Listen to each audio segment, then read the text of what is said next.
got the time and the stomach for it. Numéro 10, In the Lost Lands. C'est l'histoire d'une sorcière, Grey Alice, jouée par Mila Jovovich, envoyée dans un coin bien flippant qu'on appelle les Terres Perdues. Là-bas, c'est rempli de créatures bizarres, de magie noire et d'anciens secrets. Avec un guide mystérieux, elle part pour une quête hyper dangereuse. Franchement, c'est du pur fantasy, avec des décors de ouf, de la baston magique et pas mal d'émotions aussi. Si vous aimez les mondes sombres et fantastiques, ce film est pour vous. Franchement, dès que ça commence, t'es direct plongé dans un univers chelou, mais captivant. Ladies and gentlemen, the President of the United States, Thaddeus Ross. Numéro 9, Captain America Brave New World. Sam Wilson est le nouveau Captain America et il a clairement pas choisi la voie facile. Entre les crises politiques, les anciens ennemis qui reviennent et les secrets qui explosent, il doit gérer tout ça tout en restant fidèle à ses valeurs. Ce film, c'est de l'action à l'américaine avec une bonne dose de tension et de réflexion sur ce que ça veut dire être un héros aujourd'hui. Du pur Marvel qui envoie du lourd. Ça parle pas juste de taper des méchants, ça parle aussi de principes et de choix pas faciles. Dad, can we please get something to eat? Yeah, look, right up here. You guys run in, grab some snacks, right? In and out. Bring my change back. And some M&M's. Numéro 8, Back in Action, Jamie Foxx et Cameron Diaz sont de retour dans un pur film d'action. Elle, c'est une ancienne agente qui avait tout laissé tomber, mais un gros problème la pousse à reprendre du service. Et là, ça part dans tous les sens, baston, poursuite, fusillade, tout y est. En plus, il y a une bonne dose d'humour, donc ça passe crème. Si vous aimez les duos explosifs et les scènes nerveuses, vous allez kiffer. Il y a ce petit mélange action-humour qu'on adore, ça se regarde easy en famille ou entre potes.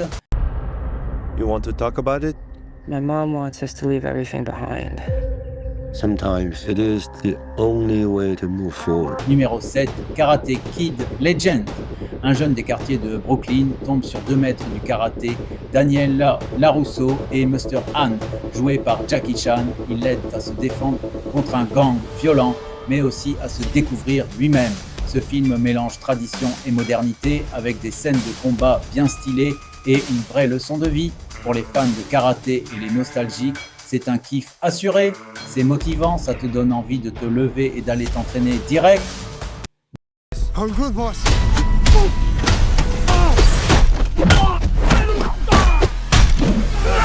Numéro 6, Working Man.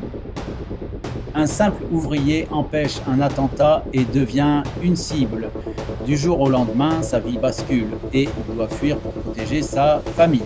Ce mec, c'est un héros comme on en voit peu, discret, courageux et humain.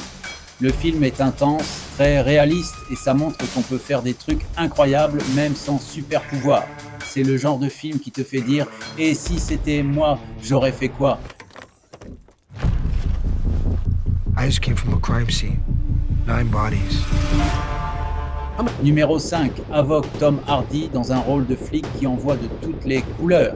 Après une affaire de drogue qui tourne mal, il se lance dans une enquête qui va le plonger en plein enfer urbain.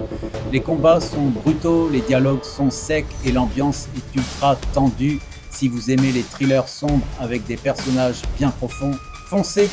Ambiance sale mais bien ficelée, tu peux pas décrocher une fois que t'es dedans. Mr. Prime Minister. Mr. President. It's our debut duet. Duet. Yeah, it's like I'm Dr. Dre and you're Eminem and we're taking that stage for the first time together. I'm Eminem. Numéro 4, Heads of State, Idris Elba et John Cena, 2 agents très différents obligés de bosser ensemble pour empêcher une guerre mondiale. L'un est calme et carré, l'autre fonce tête baissée. Leur duo marche super bien et le film enchaîne l'action, les vannes et les scènes spectaculaires. C'est fun, c'est rythmé et ça fait le taf grave.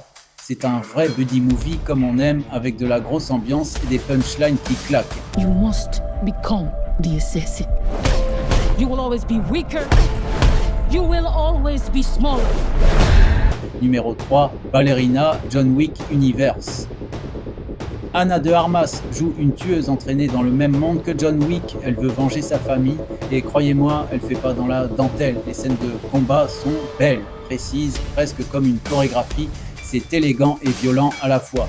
Un vrai bijou pour les fans de l'univers Wick. Si t'as kiffé John Wick, celui-là, tu vas l'engloutir. This can't all be true. Numéro 1, Mission Impossible, The Final Reckoning. Ethan Hunt revient pour une dernière mission et cette fois, c'est vraiment la fin. Une intelligence artificielle menace le monde entier et il doit tout risquer pour l'arrêter. Entre trahison, cascade de dingue et scènes à couper le souffle, ce film est une claque visuelle, un final explosif pour une saga légendaire. C'est la mission impossible ultime, t'en ressort le souffle coupé.